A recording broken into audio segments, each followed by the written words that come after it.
saya ini bagus. Saya ini bagus. Tapi hari ini sih yang nama yang paling menguat kalau perempuan itu ya Bu Khofifah. Bu Khofifah. Kemarin setelah pertemuan Abu Khofifah apa sih isinya Pak sebenarnya Pak? Ya kita silaturahim. Kemudian yang kedua kita juga jujur saja juga menjajaki peluang itu. Karena Bu Khofifah pengen ketemu saya pas di Surabaya, kita komunikasi. Salah satunya adalah memang peluang, saya sampaikan peluang Bu Khofifah menjadi seorang cawapres. Atau paling tidak beliau menjadi bagian dari tim suksesnya Pak Prabowo. Tim suksesnya Pak Prabowo. Berarti karena saya sendiri memahami bahwa Muslimat itu salah satu organisasi besar di Indonesia. Terkonfirmasi jumlah by data saja itu lebih dari 32 juta Muslimat itu. 32 juta. Kemudian yang kedua adalah kekuatan Bu Khofifah di Jawa Timur tentunya. Karena kan sekarang calon-calon yang kuat itu rata-rata mempunyai basis wilayah. Kayak Pak Prabowo punya basis wilayah di Jawa Barat, Mas Anies di Jakarta, Mas Ganjar di Jawa Tengah. Nah sementara ini kan pertarungannya berarti di Jawa Timur kan. Nah itulah kenapa begitu seksinya nama Khofifah hari ini di kalangan calon wakil presiden. Kira-kira begitu. Nah, karena saya diminta sama Mas Prabowo untuk ketemu Bu Khofifah, dan Bu Khofifah pas waktu itu kebetulan malamnya WA saya, "Napa Gus Miftah di Jawa Timur?" "Iya Bu." "Bisa nggak kita ketemu?" "Ya sudah." Akhirnya terjadi pertemuan. Apakah itu salah satu tugas dari Pak Prabowo untuk seorang tokoh ulama seperti Gus untuk? Kebetulan saya kan dikasih tugas itu untuk menjalin komunikasi dengan para ulama, dengan para kiai, para gus, para habib. Satu pintulah melalui kita. Nah, saya melihat Bu Khofifah itu tidak hanya sebagai seorang gubernur, tapi juga tokoh ulama perempuan. Nah, kapasitas beliau sebagai ketua muslimat. Makanya kan ya sah-sah saja. Dan kebetulan secara personal saya sangat dekat dengan Bu Khofifah. Sudah ada jawaban Gus? Ya dari... kalau Bu Khofifah itu kan maknanya cuma dua hal. Satu dengan Kiai Sepuh, Mas Ayih. Kedua karena beliau seorang gubernur, tunduknya kepada presiden. Kalau ada petunjuk dari presiden mungkin atau dari ulama sepuh ya baru beliau bisa memutuskan. Kalau posisinya beliau itu tidak sedang mencari, tapi kan beliau memang dicari hari ini. Nah, pada akhirnya kepada siapa beliau berlabuh, menurut saya ya tergantung petunjuk para masyayikh, kiai sepuh sama presiden. Ada target nggak dari Pak Prabowo untuk? Kalau target sih enggak, tapi bahwa nama yang paling menarik salah satunya Bu Khofifah itu kita akui ya. Itu potensial sekali. Sangat potensial. Tapi kalau dari kacamata pribadi Gus gitu, di luar ibarat kata kedekatan, menurut Gus siapa yang paling kalau itu nanti subjektif ya, tapi yang jelas dengan Mas Erick Thohir saya sangat dekat, dengan Mas Gibran kalau nanti undang-undangnya memungkinkan juga sangat dekat, demikian juga dengan Bu Khofifah dan Pak Erlangga. Lah semuanya punya kesempatan yang sama, tinggal kan ini kan persoalannya hari ini adalah kondisi politik di Indonesia itu kan hampir tiap saat berubah petanya.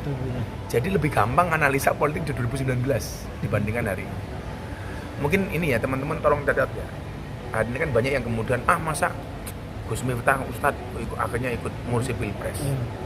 Saya selalu mendorong orang baik itu harus terlibat di masalah politik supaya politik dikuasai oleh orang baik. Jadi anda yang baik ayo saya dorong. Jangan kemudian ada kiai atau ustadz ulama kemudian ikut bantu politik, nggak pantas. Lah kalau nggak pantas emangnya politik tugasnya siapa itu? Justru kehadiran para ulama di semua calon menurut saya itu bagus. Supaya bisa membimbing calonnya gitu, bisa mengarahkan. Karena sejarah juga mencatat bahwa raja-raja besar itu dikawal oleh ulama. Contoh Harun ar-Rasyid dikawal sama Abu Nawas. Contoh Joko Tingkir dikawal sama Kanjeng Sunan Kalijogo. Contoh Raden Patah dikawal sama Wali Songo. Jadi tolong ini digarisbawahi, nggak ada salahnya.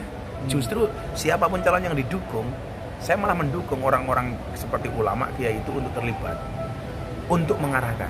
Kemudian yang kedua adalah untuk mendinginkan suasana, saling mengingatkan kepada masing-masing konstituen bahwa kita boleh berbeda tapi jangan bermusuhan. Itu yang paling penting itu. Makanya kalau saya anti untuk menjelekkan calon lain yang tidak saya dukung. Karena tugas saya adalah membranding calon saya sebaik-baiknya tanpa harus menjelekkan calon yang lain. Sekarang kalau toh menjelek-jelekkan malah gak laku gitu loh. Yang dijelekkan sekarang malah justru didukung gitu. Nah, Jadi playing victim ya, Bang? ada yang playing victim. Kalau saya seperti itu, nggak usah. Ayo kiai-kiai semuanya terlibat, membranding calonnya sebaik-baiknya, mengarahkan ke jalan benar-benar yang lurus, tanpa harus memprovokasi pengikut dan konstituennya untuk menjelekkan calon lain.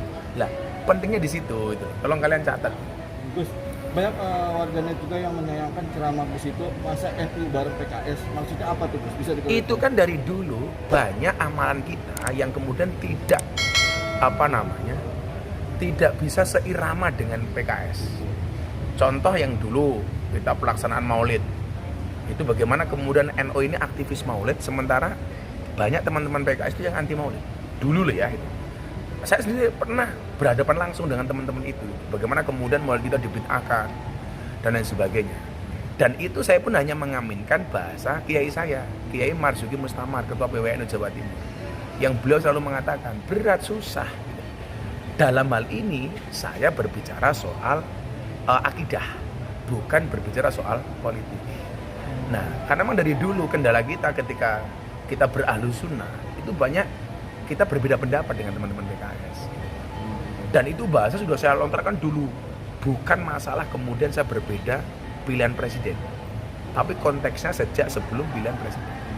Ada saran nggak Gus untuk para umat Islam itu? Kan jadi sekarang mau kotak-kotakan nih Gus. Ayo, pokoknya kita boleh berbeda. Pemilu itu kan harus memilih. Kalau ini calonnya 3, ya kalau boleh sah, ya 3-3-nya saya pilih. Tapi kan justru kalau 3-3-nya dipilih nggak sah. Maka kemudian harus menentukan pilihan. Lah pilihan saya hari ini karena saya didhawuhi sama kiai-kiai sepuh untuk menemani Mas Prabowo. Itu bukan keputusan saya pribadi. Tolong lihat aja, bukan keputusan saya pribadi. Tapi karena atas dawuh kiai sepuh.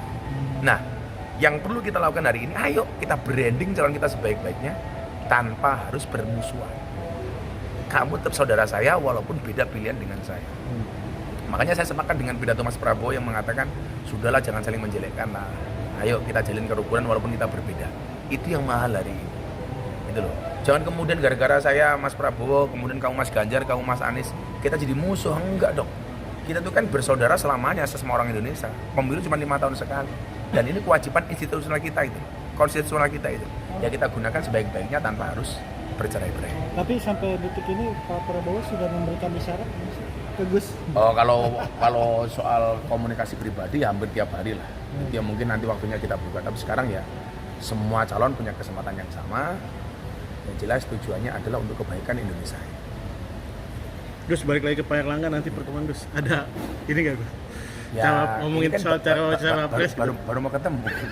Setelah ketemu nanti baru mungkin bisa tahu lah nanti ada apa dengan Pak Erlangga. Tapi saya pikir kapasitas beliau sebagai ketua umum dia masih sangat layak lah, salah satu kandidat. Gus, apa Gus diminta juga untuk mengajak para selebriti untuk mendukung Pak Prabowo gitu, salah satunya kan Gus banyak kenal sama Atta, sudah ada selain dengan Ya, pada akhirnya pasti semuanya akan punya pilihan masing-masing. Walaupun juga ada yang mengatakan netral dan sebagainya.